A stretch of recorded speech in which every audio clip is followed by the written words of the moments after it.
Welcome to the first BHS webinar in our programme for 2021. We are beginning with a joint presentation on the new flood hydrology roadmap for the United Kingdom. The roadmap is a vision for better flood hydrology over the next 25 years, and we're going to hear about what is needed, how it's going to be delivered, and what to expect from the planned delivery over the next 7 years. It all sounds very ambitious, needing expertise drawn from across the UK water sector. And this is perhaps reflected in the collaborative nature of today's presentation, beginning with Sean Longfield of the agency, with contributions also from Rob Lamb of JBA Trust and Lancaster, Hannah Cloke of the University of Reading, and Nick Reynard of our partner, the UK Centre for Ecology and Hydrology. So with that very brief introduction, I should like to pass you back. So good afternoon and welcome to this BHS webinar on the Flood Hydrology Roadmap project. So the purpose of this talk is to tell you about how the project has developed a vision for flood hydrology for the next 25 years and how we plan to deliver that vision. It's also an opportunity for you to comment on the draft delivery plan for the roadmap and potentially get involved in that delivery. So I'm Sean Longfield. I work as a lead scientist in flooding research at the Environment Agency, and my co-presenters today are Rob Lamb, Hannah Cloke and Nick Reynard, all of whom are members of the steering group for the Flood Hydrology Roadmap. So you'll be hearing from them later. So next slide, Nick. So in terms of timings, I'll briefly introduce the roadmap, what it's set out to do and who's been involved. Rob will then talk about the journey so far, so looking at the processes we've followed, some of the key events and milestones since the project started back in 2018. And Nick and Hannah will talk about the delivery plan in a bit more detail. I'll then finish with where we go next with this in terms of publication, and then hopefully we'll have time for a Q&A with the presenters. And as Lucy said, if you've got any questions during the talk, please put them in the chat function. We'll try to pick them up at the end or even after the meeting. So again, next slide, please, Nick. So I guess first a word on why flood hydrology is important. I'm sure I'm preaching to the converted here, but flood hydrology data and methods underpin a really huge amount of operational scientific activities that really do contribute to the protection and resilience of the UK to flood risk.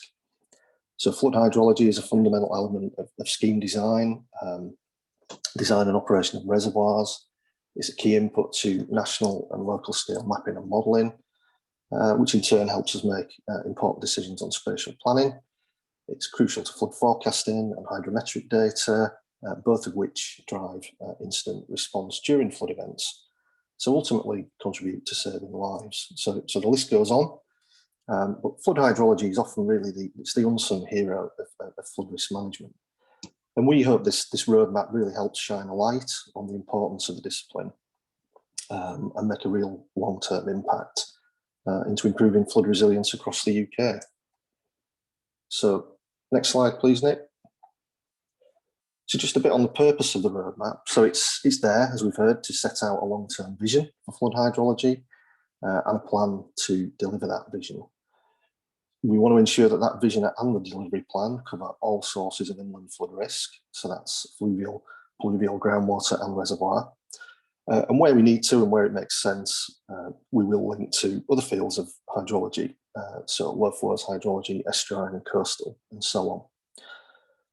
We want to ensure that it considers both real-time forecasting and flood estimation, and that it covers both operational and research activities. And that includes research at all ends of the spectrum, from very applied research to more fundamental blue skies. But a fundamental thing that the project team were really clear about from the outset was that this roadmap should be developed and owned by the entire flood hydrology community. So whilst this is an Environment Agency-led project, it's very much on behalf of and for the whole flood hydrology community in the UK. And that includes government organisations, academia and industry. Next slide, please, Nick.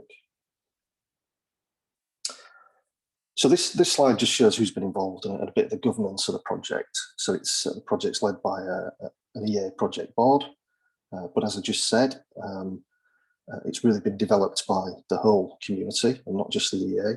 Many groups have contributed to development of the roadmap, but special thanks go to the steering group, who've really been instrumental in providing direction and advice to the project board throughout the project. So thanks to Charlie Pilling from the Flood Forecasting Agency, Owen Shepherd, Natural Resources Wales, and my other co-presenters, Rob, Hannah and Nick. Their advice has been really invaluable on this. But we've had other formal groups on the project. These are all volunteers drawn from the flood hydrology community that have made significant contributions helping synthesise current practice, prioritising actions, and helping to develop the initial delivery plan that you'll hear about today. So I'd just like to take this opportunity to thank everyone who's been involved in these groups for their input and time, but to extend that thanks to everyone else who's been involved in the wider work that we're going to hear about on questionnaires, workshops and online surveys. You know, this really has been a whole community effort. So I'll now hand over to Rob, who's going to talk us through the journey so far in a little more detail. Thanks very much, Sean. Could I have the next slide, please, Nick? Thank you. Okay, so just to start with, it's important to reiterate the roadmap has been developed through an iterative process of engagement with the hydrology, flood management and related professional communities. So I very much hope that anybody viewing on this call today should have had an opportunity to contribute at some point during the process. That process of engagement has broken down into three stages, starting with consultation, followed by reflection and discussion to think about what's been said during the consultation stage, and then a filtering, refinement and grouping of ideas. Those three steps have themselves been iterated in three cycles, starting with a fairly wide ranging open-ended community engagement, and then progressively moving that towards an actionable and deliverable plan that we'll be introducing today. Next slide, please, Nick. Thank you. So the engagement process started in May 2018 with a questionnaire survey. There were 270 people who contributed responses to this, some of whom were, I think, responding on behalf of organisations or other colleagues. So although I think we've got something like 600 people on the call today, already that initial questionnaire captured a pretty good cross-section of our colleague communities. There was a huge amount of technical input volunteered through the questionnaire, and also a good balance geographically across the UK and with respect to disciplines within flood hydrology and types of organisation who contributed. Next slide, please. So the first questionnaire provided raw materials for a workshop held in September 2018 over 2 days. Had 48 people attending from 31 organisations, and the workshop, well, it had two objectives really. One was to begin to develop the vision and the substantial content of the roadmap, and the second objective was to build a sense of shared ownership of the flood hydrology roadmap. So in terms of the specific outputs, the workshop produced a set of draft vision statements, and it also produced a list of 38 distinctive work areas or areas of potential actions for flood hydrology and improvement work. If I could have the next slide, please. So those that information was then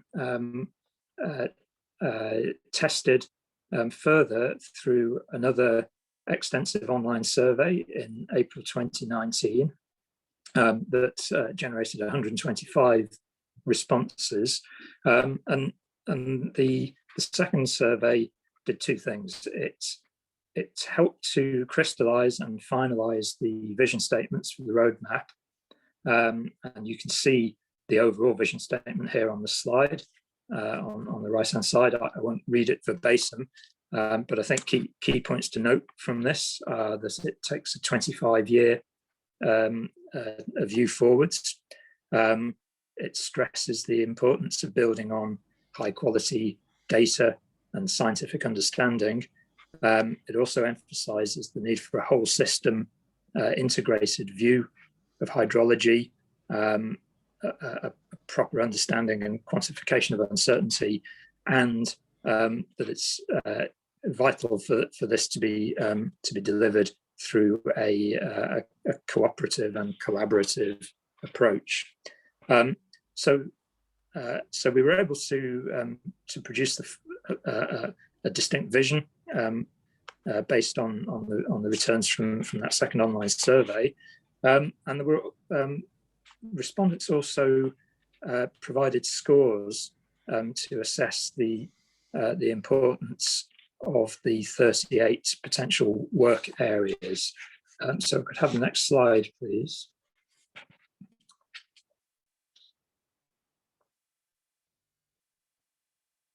Thank you, Nick. So those 38 work areas and the draft vision statements were then fed forward into a process of engagement with a prioritization task group. There were 32 people who were invited from across 18 organizations to join the task group. And one thing that became quickly apparent in working with the group over the course of last summer was that it was going to be very difficult to shape a coherent, integrated plan, taking account of all the interdependencies, simply by scoring a set of, a long list of 38 potential activities. So if I could have the next slide, please, Nick. So what we did was to refactor that long list of 38 work areas into 11 slightly broader initiatives. They're sketched out in note form on this rather complicated looking diagram within the bubbles on the diagram. And the point of this, I guess, is to illustrate that there was a lot of thought put into how those 11 initiatives, which themselves capture all of the contributions from the community to date, connect with each other in terms of dependencies and interrelationships, and also how they map onto the 4 subsidiary vision statements, which are connected with ways of working, methods, data, and scientific understanding. So I think of those 4 vision statements essentially as being destinations on the roadmap, and if one were to imagine this diagram as being a kind of map in itself. So during the latter part of last summer, the prioritization group then identified which elements within the 11 initiatives should be the focus for delivery during the first few years of the roadmap. If we could have the next slide, please. And whilst those 11 initiatives provide hopefully a coherent and ambitious overall structure, the prioritization work then enabled them to be deconstructed into discrete actions that will hopefully translate roughly into projects. And to extend the metaphor, one can think of those projects, those actions, as being journeys through that roadmap to reach the destinations in terms of the four visions. Those actions form the basis of the draft delivery plan that we're introducing today. If I could have the next slide, please, Nick. And that's a delivery plan for the coming 7 years. It's organised within the structure of the four thematic visions, and those are represented on the diagram here. There are a few things to note about the way that these actions should be read. Some of them are already quite well defined and quite immediate. Others are perhaps best thought of as a clear starting point for the evolution of longer term work over the 7 years and potentially beyond. So this structure and the set of actions were developed and refined through a series of 4 workshops and interaction with the enabling organisation group and the delivery partners group that Sean introduced earlier on one of his slides. In some cases, one of the members of those groups, one of those organisations, volunteered to act as a lead role on an action. It's important to realise that does not necessarily imply that that organisation is responsible for funding, and it certainly doesn't imply any sense of exclusivity, because of course this is, we hope, a shared delivery plan to be owned and delivered by the community. So if I could have the next slide, please, Nick. Okay, so that brings us up to date with the webinar today, where we're providing an early view of the delivery plan, the roadmap, the delivery plan, and a package of supporting evidence will be published over the course of the year. Today is a first look at that, and with that I will pass over to Nick to take us into more detail about the plan itself. Thank you.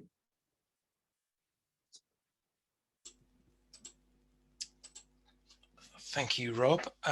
So I'm going to just go into a little bit more detail now about a couple of the pillars of the roadmap, and I'm going to talk about ways of working and the data pillars. So the first one that we're calling ways of working is, well, the first thing to say really is that each of the pillars has a vision of its own, as well as the roadmap itself having a vision. And the way of working is really about creating a more cohesive and collaborative and supportive hydrology community within the UK. We want a community in which we ensure that we train and we develop our current teams effectively, that we nurture and bring on the next generation of hydrologists. And we need to do this across the whole spectrum of the scientific researchers, technical specialists, and those in operational roles as well. We want to engage across all of the UK, internationally. We want to think about also how we engage with the stakeholders of flood hydrology. So you can see on this slide that we have 8 actions associated with ways of working, and that the Environment Agency and UKCEH have volunteered to lead on a number of those. Don't worry about writing any of these down. The slides will be available afterwards for you to see all the detail in terms of the title of what these actions are. So I thought I'd just describe a couple of these actions in ways of working today. The first one is the development of the establishment of the Scientific and Technical Advisory Group. This is one of the first actions of the roadmap. It's sort of started with thinking about how we set this advisory group up now, what the membership should be, how we determine what the membership should be, and the terms of reference, etc. The overall goals of the STAG, as we're calling it, is to establish a technical flood hydrology group that will be a focal point for the roadmap and help us to deliver this stronger community of practice around flood hydrology. It'll provide, what we want this group to do is to provide the strategic oversight and the coordination of the roadmap as a whole. And some of the roles and responsibilities that we've got listed there are things that we're thinking about that this group will do, which is the ownership of the roadmap itself, tracking delivery and acting upon issues with delivery of the roadmap, initiating and leading the reviews of the delivery plan, and thinking longer term, going beyond the 7 years we're thinking about initially, out to a 25-year plan for the community of flood hydrology in the UK. So that's the strategic, the STAG. One of the other actions within this way of working pillar is it's called Coordination of Related Hydrological Programs and Initiatives. And I thought I'd just put this one up because many of you may be asking the question is, how does this initiative, the roadmap, sit alongside things that you know are happening at the moment? And one of the reasons I've mentioned this is that this work has actually started in a small way already. So UKCEH are going to be leading this because we've set up a coordination group already that is looking at how the first 4 initiatives in that list on screen now are to coordinate and collaborate because they have many shared goals. So that's the roadmap. It's the flood and drought research infrastructure scoping study, which I'll come back to in a little while. It's your own BHS working group on the future of hydrology. And it's also the Hydrojewels hydrological modelling programme that's being funded by NERC under its National Capability Programme. We've already had some meetings to talk about what our shared goals are around those 4 initiatives to make sure that we're doing similar and not repeating similar things and not repeating ourselves too much. Obviously, this action itself is going to go a bit wider than that, and we would welcome anybody else suggesting initiatives that we need to bring into this fold and link up into this. So we've listed a few there from the Met Office and the CCRA process, of course, and the ... 8 is for others to suggest, and also acknowledging that over the next 7 years, other initiatives will start and need to come into this as well and be coordinated in this way. So that's the ways of working. That's some rather grand visions for the ways of working. I'll just move now on to data. And data, in all the consultation that we had, data obviously came out as a really important area for the roadmap to consider. So the vision for data is around ensuring that the funding, the knowledge and capability, the resources are available to monitor the UK hydrological environment appropriately, particularly thinking about the extremes. It's really important that not only are we thinking about new data, but we're also thinking about the historic data, the data that already exists, and making sure that that is accessible and freely available to anybody that needs it for hydrological study. And that we need to think about that we have enough of the data and that the quality is good enough and that we understand the uncertainties around the data. So again, you can see within this, UKCEH and the Environment Agency have volunteered to lead on some of these actions. And as I said, some of the priorities for these actions are to firstly understand what the status of flood hydrology data is in terms of its accessibility in the UK, to think about how we might improve the hydrometric data and do that to support both scientific research and operational activities. We want to think about how we would develop and implement new observational technology as well, and therefore bring on stream some new sources of data, and think about options about improving accessibility. And as I said, that's about accessibility, quantity and quality of flood data. So the reason I want to talk a little bit more about this is, again, to come back to one specific initiative in W4, which is the action on collaboration across initiatives, which is the flood and drought research infrastructure. Many of you will have been involved in the consultation around that, and it shares many goals that I've just described in terms of the data pillar for the roadmap.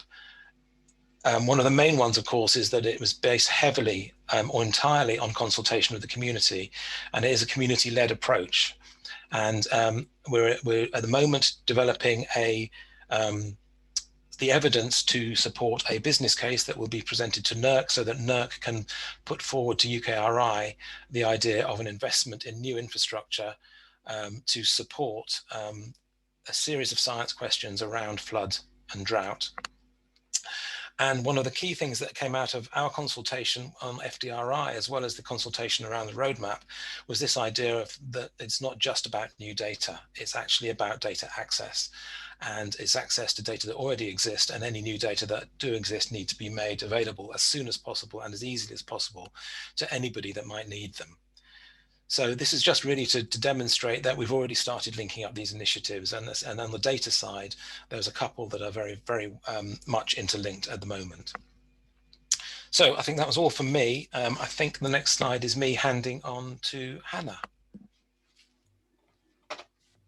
Thanks, Nick. It's lovely to be here today. As you can see, I'm looking rather chirpy today. Not only is our little magnolia tree outside the window here looking rather stunning, but also my last online teaching was yesterday, so I'm feeling on top of the world. So forgive me if I'm kind of bobbing around a bit. Anyway, back to the flood hydrology roadmap. Just to say, to begin with, this is something I truly believe could transform the future of the way we do flood hydrology, which is why I've been involved with it. I think it's really important. Next slide, please, Nick. I'm going to talk about the methods first, the methods pillar. The methods pillar is made up of 7 different actions, and that includes things like benchmarking hydrological models, improving extreme flood estimation, and developing options and recommendations to improve flood hydrology models and methods and systems. And we have a vision for methods as well. So the flood hydrology methods for real-time design and planning, and they deal with all sources of flood risk, and they are open source, absolutely key. They're open source, effective, and regularly updated. And the methods allow the use of all the information available, and they employ appropriate, best available tools, and they are consistent, accessible, again, and peer-reviewed. And the impacts of future change and the calculation of uncertainty are included in the decision making as a standard. Next slide, please, Nick.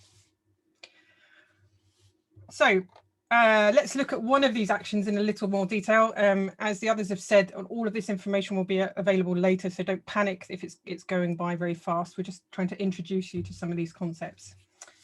So this is action M3. This is not the slightly bumpy motorway that takes me past Basingstoke on my way to Bournemouth. It is in fact much more exciting than that. It sets out to carry out a review of all of the models and methods and data and systems that are relevant to flood hydrology. And there are quite a lot of them, both for flood forecasting and for flood estimation. Things that are going to be included in the review are new approaches to modular open access methods and models and systems for flood estimation, new approaches for the detection and attribution of hydrological variability, further development of non-stationary methods to account for hydrological variability, new approaches for modelling past and future climate change impacts, more flexible approaches to joint probabilities so we can look at all the sources of flooding at different scales. The action is going to set out clear recommendations for implementation later in the delivery plan. So there's this link going through from the actions. And what's really important here is that any recommendation must ensure that all guidance, models, methods and systems are open and readily accessible to all and up to date with the latest scientific methods. That's something that's really key, this necessity for open access. It's got to be at the core of what we're doing moving forwards now, because we can't be a community if we don't have open and readily accessible methods and systems for everyone. Next slide, please, Nick.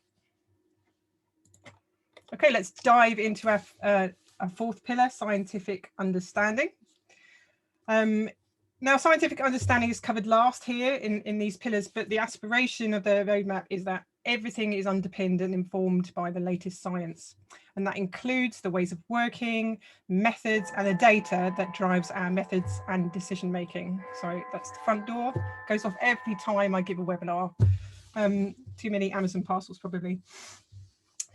The scientific understanding pillar of the delivery plan consists of 7 different actions, again, ranging from improving knowledge exchange between flood hydrology researchers and scientists, so both ways between researchers and scientists, to regularly synthesize new scientific knowledge for decision makers on flood hydrology in the UK, and identifying fundamental science needs in hydrology and developing a proposal for a large-scale research programme with flood hydrology at its heart. So what's our scientific understanding vision? You can see it there in the lovely blue box. We continually improve our understanding of the processes governing all the areas of flood risk. So that's fluvial, fluvio-tidal, surface water, reservoir and groundwater, so all encompassed with state-of-the-art science. And the science and the knowledge is transferred into the practical improvements in the efficiency and effectiveness of methods, ways of working and data. And we understand the links between flood hydrology and related disciplines at all different scales. Next slide, please, Nick. Okay, let's have a look at one of the actions. So we're looking at the first one here, S1. And this one is very important to me personally. It aims to improve the knowledge exchange between flood hydrology researchers and practitioners by identifying a clear framework how that's going to happen. And the framework will look for novel ways to promote and assist with activities such as knowledge exchange fellowships, work placements, so secondments for early career researchers, promoting and organising workshops, meetings, conferences and other novel knowledge exchange methods and actions, and encouraging more non-academic PhD supervision from the wider community. And this is something I really believe in. It does work. I'm sure many of you here listening to this webinar will have been involved in some of these things, and they make a substantial difference. So but this is one of the things that, you know, we've got some activities already in this area, and we really need to put a clear framework to kind of cascade that into something much bigger and much more sustainable. Okay, next slide, please, Nick. Thanks. I'd like to hand back over to Sean now for the next steps.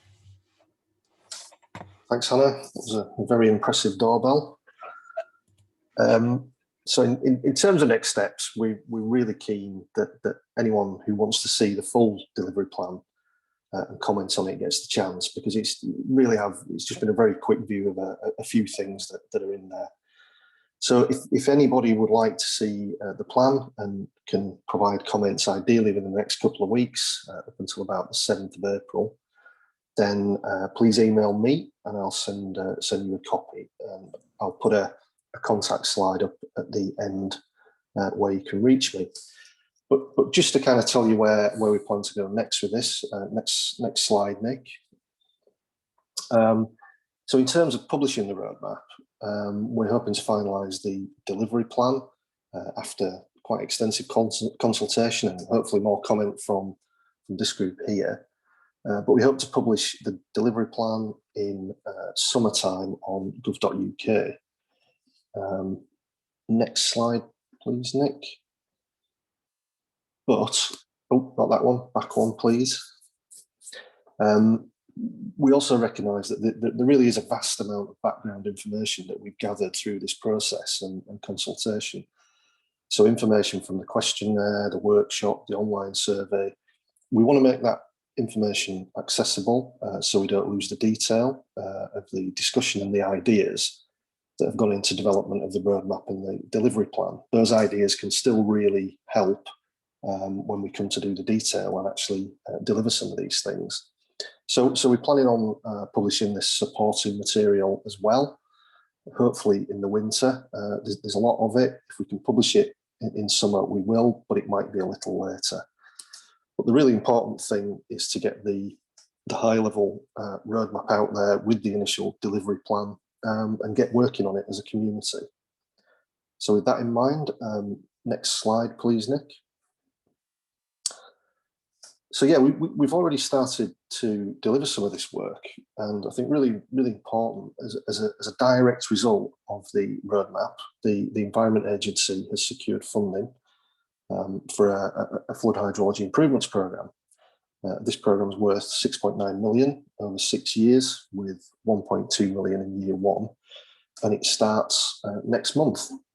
So a new team's been established within the EA to deliver this work, led by Auditor Asadullah, and Auditor's contact details are there, so please note them if you want to get involved. But it is important to say that this programme is just one source of potential funding for the delivery of the roadmap. To achieve the vision, which is ambitious, we really do need wider funding from multiple sources. So this programme from the Environment Agency is a great start, but it is just a start. But in the spirit of the roadmap, this improvements programme is looking to work in collaboration with others. It's already started conversations with the 3 other UK nations and the BHS about working collaboratively. And I say we, as in the EA, we'd like to do this with others too, and provide as much benefit across the whole UK as we can with this money, as well as, of course, benefits to the Environment Agency, but it's all about collaboration. So if you'd like to know more or want to get involved, please contact Anita at her email address on screen there. So to summarise, if we go to the last slide, Nick.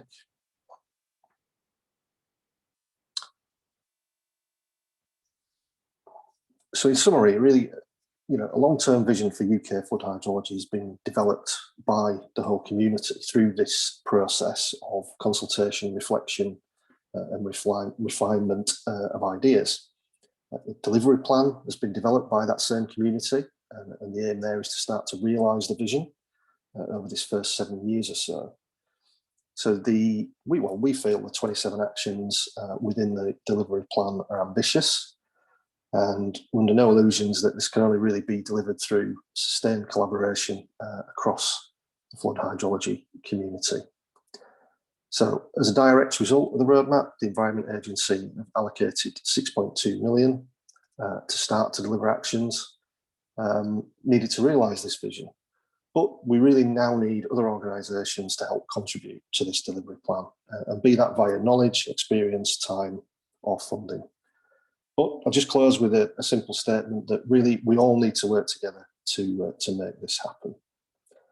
So thanks for listening. That is a very quick introduction to the roadmap and its delivery plan. And we'll move to the Q&A session now. Please, Nick, with the next slide. Thanks. The first question is from Thea Wingfield, and she says, thank you for this work. I think it's important and very promising for the future. Could you expand on thinking around membership of the STAG, and if and how diversity and inclusion was included? Yep, certainly can. I think it'd be useful if Anita, I think she's on the call, Anita's leading our improvements programme, and her team have been doing some early thinking about establishment of the STAG. So if Anita, are you there? Yeah, can you hear me? We can. Hi. Yeah, that's a really good question. Yeah, we're still really drafting some ideas of what that will look like membership, but we're really keen to make sure that we encourage new voices into hydrology. We do have a diverse group, so that is something that is definitely on our radar and something we want to make sure we do properly. But we don't have we haven't got a plan yet. But if you do have good ideas of what we can do in that area, please do contact me, because some of my team are working on that issue. Okay, thank you. There was a couple of questions around which 3 UK nations are included, which country is missing. Okay, that's probably my poor explanation. When I meant the other 3 countries, including England, so Scotland, Wales, and Northern Ireland are all involved in this. It's an entire UK venture, so apologies if I confuse people there. Great that no one's missed out. The next question from David Borman. Any plans for public engagement or education? They are the ultimate beneficiaries of the roadmap and generally don't seem to understand flooding. Yeah, interesting point. I think within the ways of working actions, there was an action W7. It's about building hydrological skill, esteem, and value, and that could very much fall in there. Whether it's got that specific element included, I'm not sure from memory, but that's exactly the kind of thing that we want to hear, that we might need to add in and just to tweak these actions. So that's a really good suggestion. I'll make sure that is there. Sounds like a great idea. Can I jump in there, Sean? Yeah, absolutely, Rob. That, so that you're fielding all of the questions admirably. But just to back that up, I think that area of work relating to the value of flood hydrology really should include a broad perspective on what flood hydrology means to the ultimate beneficiaries. So part of it, I'm sure, will be an economic understanding, but I think it's always been envisaged that piece of work on valuing hydrology, flood hydrology, should include other sort of ways of thinking about value, whether they're at an individual level or cultural, or however. So yeah, I think definitely that perspective of engagement with the public should be part of it. Thank you. Next question. When are we likely to see the effect of this work on the ground with regard to how flood assessments are carried out for development? Specific question. Okay, in the spirit of not hogging the answers, does anyone else want to have a stab at that?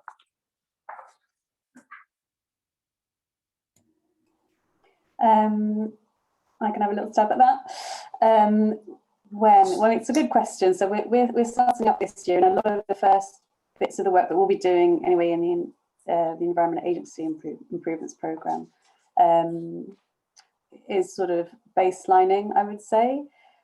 I would say it will be a few years before we can really get this into operational practice, and even then it will be dripping in. So sometimes it might be just how we scope things, what we're asking for, and then new methods, we're probably looking a good sort of 5-6 years down the line, and then beyond that for sort of next generation methods. So I think bits and pieces will start dripping through in the next sort of few years, and then it will be ongoing from there. The next question is focused around groundwater flood risk, and Richard Mitchener says, collaboration and engaging with users and practitioners is vital, as Hannah noted.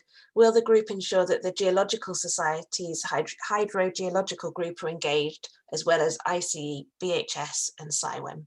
This is important for flood risk, groundwater flood risk. Yeah, I'll pick that up. Absolutely. It's fundamental in terms of one of the inland sources. We've had people and organisations specialising in groundwater involved right from the start. But again, if you want to see the plan and there's not enough in there on that, then please tell us now. Now's the perfect time. But yeah, absolutely fundamental. And just saying, Nick, might be worth just flicking to the next slide, which has got my contact details on. So if people do want to see this and plan in a bit more detail and comment and send things to me, then please just drop me an email and I'll make sure you get the plan as soon as possible. Thanks, Sean. Another question about the organisations and people involved with the roadmap. Are water companies engaged with it, and people like Ofwat?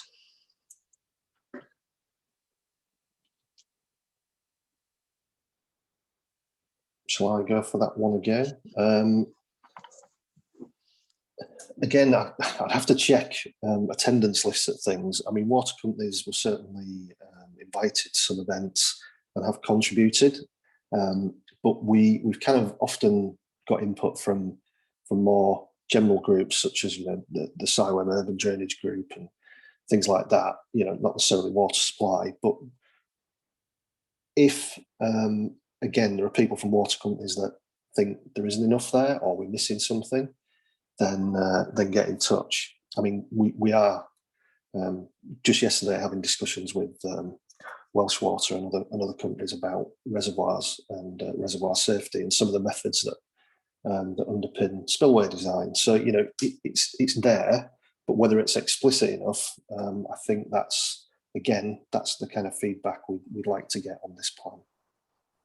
Can I come in there? Just I think originally we had, it was Northwest Water were involved, and we now have someone in my team who's actually seconded from Welsh Water, so we have a few links. But to be honest, I think we struggled to get engagement with that sector and with Aqua and things. So that is, I think, probably one of the gaps that we really need to work on. So yes, please, if there's anyone on this call who would like to get involved or volunteer others to do so, please do get in touch.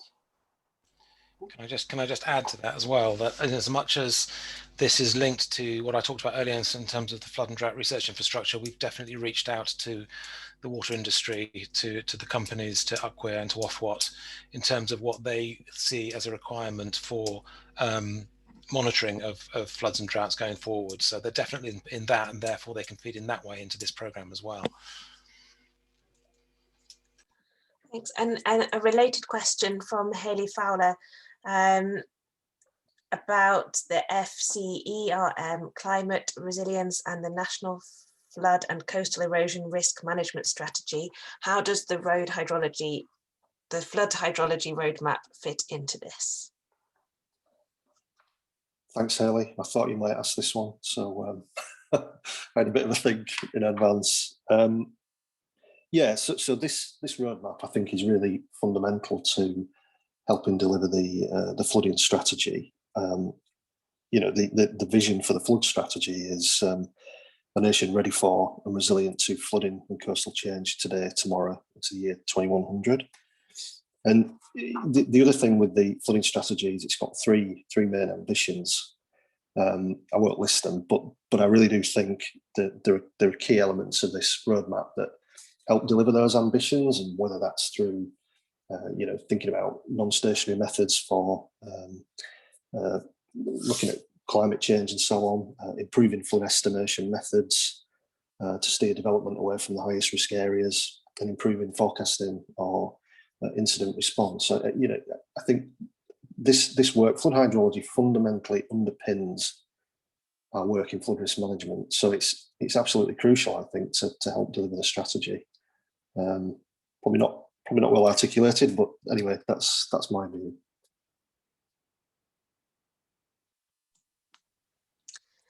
Thanks, Sean. Another question here, slightly different tack, from Paul Bacchus. As someone who often designs surface water drainage systems and flood risk infrastructure, I would want to see a consolidated, comprehensive set of hydrological design criteria that can be applied to all projects, something like a non-statutory technical document or something featured in CIRA, C-I-R-I-A, or Water UK guidance. Is this something we can expect to see in the future, or will criteria continue to be dictated by local authorities? He didn't see any water companies mentioned or CIRIA.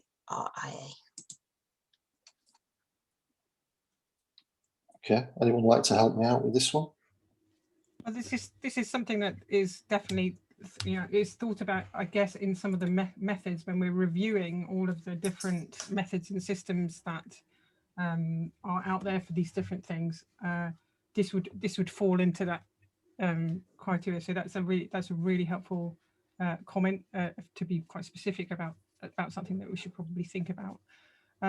Mostly we've been looking at you know, we've been thinking about flood estimation in a slightly different way, but there are lots and lots of different ways of thinking about it that not the steering group can come up with. It has to be the community have to be able to feed in all the different methods that are being used in all these different areas. So that's exactly the type of comment that I think will end up hopefully in Sean's inbox if anyone else has any similar things to note. Rob, did you want to say something? Yeah, I was just going to add that there's also there are some work items within the roadmap that relate to standards and the evolution and development of standards. You know, which are, when I say standards, I mean that quite broadly. So that might include things that become ISO type standards, but maybe also de facto or informal standards, and there may be some. You know, I would have thought that there should be some attention there paid to how those are reflected in industry guidance, and that, you know, maybe relates to some of the discussion about the connections with organisations like CIRIA as well. Thank you. I'll combine a couple of questions which are also on kind of methods and guidance that might be included or thought about. So will any updated guidance include more emphasis on antecedent conditions? And then also, with the possibility of increased precipitation, is any work being done on identifying areas that will become more prone to landslips? So yeah, and antecedent conditions and landslips and slides. Will they be considered? Okay, I think the answer to that is they can be considered. We've got to remember this is at this stage relatively high level, but in terms of improvements to methods, models, techniques, as Hannah says, that's fundamental to what we want to do. So feed it in at this stage. We can make sure it gets picked up in the more detailed phases. Landslips, I'm not sure that's actually come up as yet. I don't know if anybody else on the steering group knows anything about any comments on landslips and landslides, but I'm not aware of any as yet. So again, good for us to know. Well, the part of that point that I think is actually in the overall vision statements about whole system analysis relates to some specific connections with geomorphology and in other areas of interest, water quality and ecology. So I would hope that when the plan is being operationalized and actually being used as the spine of projects, that those would include the links with morphology and presumably landslips should be an important part of that.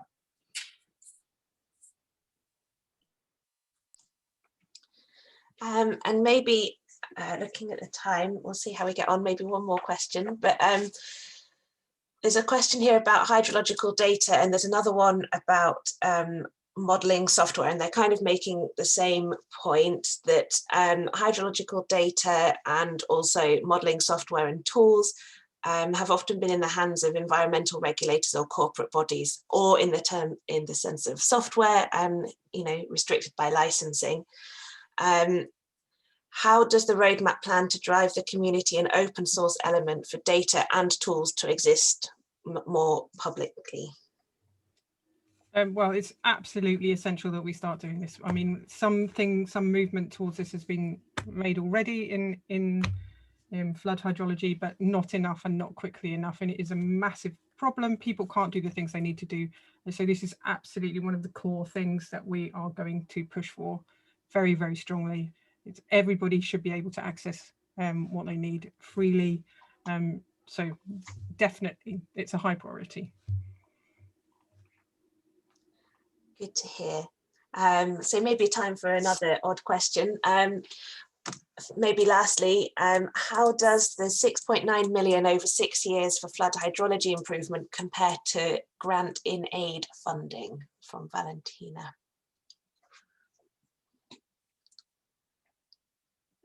Anita, is that something you could pick up? I think that what I understand that question is the amount of money that the government has committed to increasing flood resilience. So there's a sort of new capital programme, as they call it, worth £5.2 billion that government has sort of promised starting from this financial year. And so yes, the 6.9 million is a very small fraction of the, if I'm understanding the question correctly, of that large £5.2 billion programme. And that's very much, we're in the process now of trying to get approvals to spend this money. And that's very much the point that we're trying to make, is that if you're going to spend £5.2 billion in flooding, 6.9 million to get the numbers right is really nothing. It's really good value for money. So that's the sort of, that's how we've managed to get the funding for flood hydrology, is by taking a part of that bigger 5.2 billion programme and asking that they dedicate it to the science behind it. And that's thanks to Craig Woolhouse, I think we should say.